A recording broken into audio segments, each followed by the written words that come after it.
Bollywood చిత్రాలే box office దగ్గర అతి కష్టం మీద 100 కోట్లు దాటుతుంటే ఇటీవల విడుదలైన ఓ హాలీవుడ్ సినిమా మొదటి 7 రోజుల్లోనే 100 కోట్ల మార్క్ దాటి 200 కోట్ల వైపు పరుగులు తీస్తోంది. ఇంతకీ ఏంటా సినిమా అనుకుంటున్నారా? అయితే ఈ స్టోరీ చూడండి.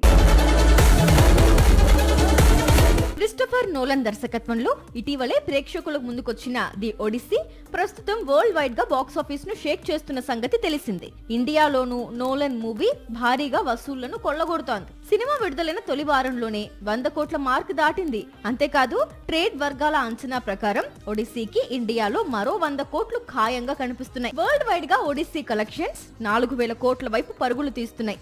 దీంతో హాలీవుడ్ లో ఇయర్స్ బిగ్గెస్ట్ హిట్ గా నిలిచేందుకు ఒడిస్సీకి అవకాశాలున్నాయి అంటున్నారు అక్కడి ట్రేడ్ వర్గాలు. అయితే ఒడిస్సీ స్పీడ్ కు Spider Man brand new day brakes వేసే అవకాశాలున్నాయి. ఎందుకంటే జూలై 30న ఈ చిత్రం ప్రేక్షకుల ముందుకు వస్తోంది.